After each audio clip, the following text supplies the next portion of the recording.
their prospects? I'm excited about both of them. I mean, the women, obviously with a returner like they have at the helm with Samaya, bringing in an incredible freshman class, the youth movement layered onto the veterans, I just think that's a heck of a formula. I'm super fired up about Kansas women's basketball, and I think the recruiting trajectory and the things Brandon has going, and that staff have going, are really stacking well. I think patience has been the right approach. I think the things they've already done and achieved have shown us glimpses of what it can be. Crowds in Allen Fieldhouse have demonstrated, again, trajectory on the growth of women's basketball and in Lawrence. And I don't want to say I couldn't feel better, but I'm pretty close to couldn't feel better about where that one's heading.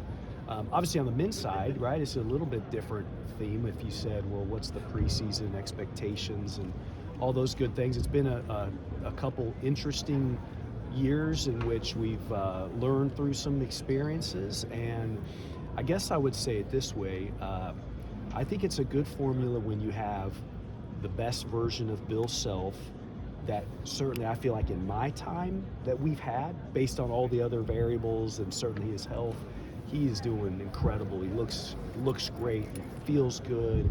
His energy, his focus, his passion, all the things that can be distracted from real health challenges are not there. One, I love the makeup of the staff. I always have, undoubtedly, but I think the layers in which have been added to that have fit really, really well. I think the needs have been addressed, whatever those might have been. But if you think about Jock and Tony as additions to the staff, boy, I think they rounded out just really, really well. And I think the roster's exciting. I mean, I think we're seeing where these late pieces, the additions in the summer, in Paul and in Cole in particular, finished it out strong. Obviously having, the top dog in Darren and all the ways in which he will command the game with the ball in his hand, every possession, I think is really unique. You can have a dominant player, but not always in that position. So excited about, I think, some balanced expectations and a team that really believes they've got a chance to be special. Travis, you joked in the summer about if Bill's round of golf was cleared by doctors and that kind of thing, and it was a good joke. But did I joke about that? Yeah, in the room there, in the media room. Yeah. But do you have to keep an eye on that? Do you have to check in with them about any of that stuff, or is that not necessarily fall in your jurisdiction? No, I mean, I think you find your place in that, right? Yeah. And I think it takes a little bit of time and relationship and comfort, and he's always been open to my prodding questions, ways in which he's making adjustments just in everything, right? Managing stress, putting some things in the rear view, right? I think things we all have to think about. There are chapters in life that bring storms. He's certainly faced it just like everybody in a different way, and certainly in an elevated fashion. Those are in the rear view. Sure. And to have come through the health challenges, and honestly, from I think a medical perspective, as the experts would say, he's better and healthier than he's been who knows how long. Right. And just feeling better. So you heard people say this, you don't know that you feel awful until you feel better. And so seeing that, feeling that from him, and him addressing some things as well, that gives me supreme confidence in where that's at. Cool. And then I also wanted to ask, you mentioned the women and the trajectory of the Yeah. attendance and stuff. What is reasonable for growth, and how do you track it? How do you set your goals for there? Yeah. How do you aspire to fill more seats, that kind of stuff? I mean, is that a pretty active process?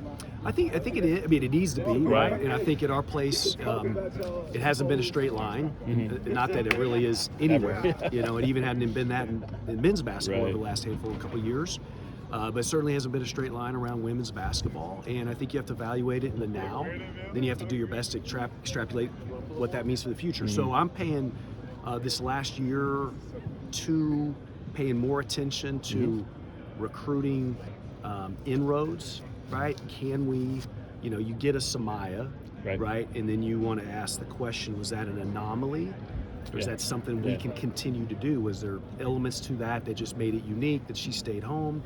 Or can we build upon that? Mm-hmm. And I think what we're seeing, as most recently exhibited with this, 3 state players of the year in this freshman class, really in the game for some big time players over the next couple cycles, I think it's shown itself to be sustainable to be able to attract and retain, importantly, some of the best players in the country to Kansas women's basketball. So real-time assessments, love seeing the growth in the fan base, right? I mean, I think we hit some marks that elevated the floor, and now it's about, hey, how can we keep building upon that? Sure. Travis, you guys announced a sellout for the Kansas State game on Saturday. How vital was that, and how much of a push was it to make that happen? Yeah, we're new season and first season in a new stadium, right? So how do you manage the season ticket dynamics? Obviously, incredible growth there. How do you manage single game and pricing, and obviously that quote-unquote dynamic pricing? The K-State price point is going to be different than another price point at another regular season game. And so I think I commend the staff because they really have been in real time monitoring and managing that in the right fashion. I think selling out Wednesday before exhibits that we stood the course, so to speak, on managing the price points, on managing the ebb and flow of KU's season, the ebb and flow of K-State's season. I think ultimately it's a win to sell out. We needed to sell out. Everybody felt that. We all expected it to. And I don't have any consternation that it happened Wednesday, the week of, because I think that exhibits and demonstrates that the process was handled right. If you sell out a month ago, you probably did some things to undermine the product or the experience. Mr. Goff, can you just talk about this position in the sports calendar right now for you, where football games are crucial for us, and also gearing into basketball season? What does that look like for you as AD? Yeah, I mean, hey, not to mention soccer's going into the home stretch. I mean, amazingly, that Big 12 tourney will be here in just a matter of a couple weeks. So they're finishing out. Volleyball is entering a critical stretch, trying to play themselves into its top 16 and have a chance to host at Horish. It's a fun time of year. I mean, head spinning at times, but if we're being honest about it, which we will be, a lot of things rest on the continued energy and momentum in football and how the rest of the season plays out. So we're trying to allocate time and focus appropriately. This is exhibiting obviously such great excitement around basketball in the conference, and basketball at KU are both men's and women's. So you're putting a ton of emphasis on that, trying to get fans excited, but at the same time, hey, stay focused on the opportunity at hand, which is in a lot of ways continuing to build the football foundation, and then turn that focus really quickly to make sure that basketball's, and in particular, again, being honest about it, the Kansas men's basketball is doing the things we need it to be doing, is making the kind of noise that it needs to make, is playing in the environments and on the networks that matter and get maximum exposure, and you're always building for the next year and the next cycle. The other day, Homer said he's kind of positioning this Allen Fieldhouse match as a way to gauge how much appetite there is for volleyball, how many people you could bring in. Yep. I guess, what do you want to see out of this match on Friday? What will you lean? Yeah. I mean, I think the expectations are high, right? But they're also tempered a little bit. We haven't done this in some time. We play in one of the best volleyball venues in the country in Horish Family Volleyball Arena. We love it. We won't ever stray from that being the home base.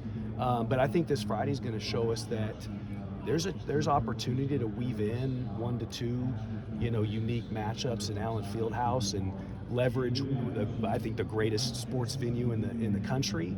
And it's going to demonstrate that we've got a lot more demand and a lot more interest in Kansas volleyball and in the sport of volleyball than what Horish can contain. So you got to be selective about it, but I think we'll come out of Friday going, okay, what's the next one? Can you do 2 in a season? When and where does that make sense? And let's keep building upon that thing. We'll get over 5,000 people as far as I'm concerned. I don't know if it's going to be 6 or 7 or somewhere in that realm. And of course, the students have a lot to say about that as well. If you host, it would be at Horish, though. I think that at this juncture, if we host, will be at Horish. The intimacy of that and the home court advantage, not that Allen wouldn't be unbelievable, but let's watch that Friday. Is Allen the same kind of home court advantage for volleyball that Horish is? When you're in Horish, it's 99.3% Jayhawk, and that has a real hand in, I think, outcomes of these matches. I know you talked this summer about positive first impressions of Jock. What has he shown you since then, and what have you noticed about him? Yeah, I mean, the command in a subtle presence. Like, Jock is not a guy that's going to be about the biggest voice And when I watch practice or watch him around the rest of the staff, when Jock speaks, it's going to mean something, right? It may be quiet, maybe to one player, maybe to a couple coaches, but when Jock says something, everybody's going to listen.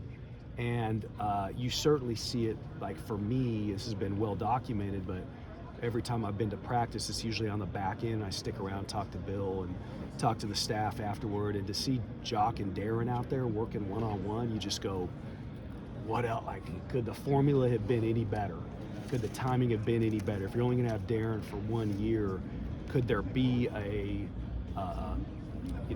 guard, certainly sort of expertise and experience and a perspective that Jock has? I don't think you could have found a better one, and I'm really happy about that, because undoubtedly Darren's gotten better just through the time he's had in the one-on-ones with Jock. Have you guys been able to move the Middle Tennessee game successfully yet for next year? We've got two options. I don't know that we've locked in either. We're still waiting on a waiver request through the Football Oversight Committee. That request is for week 0, so that's the ultimate objective for us, is to get it and move it and have it approved to be in week 0. We have that approval as the home institution, but our opponent has to get that approval as well, and it's not necessarily as straightforward. We have a backup later in the season that will work for us and will work for Middle Tennessee State.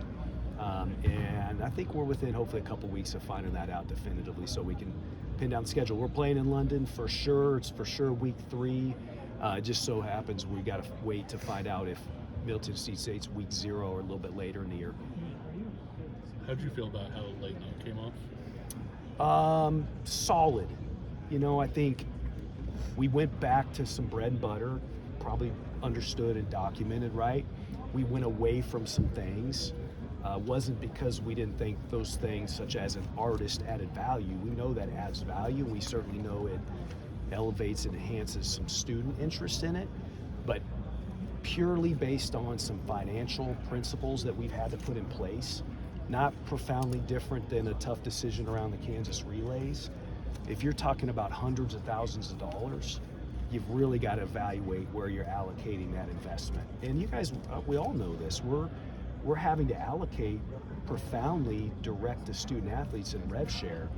And if that's going to have a major say in your competitive success, then you've got to have higher scrutiny on where you're spending these other kind of buckets.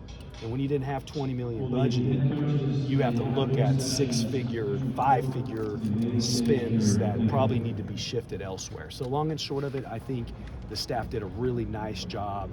I think people that were there had a really good time. It moved. It wasn't a long, drawn-out event. But I think ultimately what we're going to demonstrate is that we're open-minded. We're going to forever evaluate what should the 26 version of that look like. My guess it will evolve and adapt and shift, and we'll get some different perspectives, certainly the student perspective on that as well. Thanks, Travis. Thank you Okay. so much. Thanks.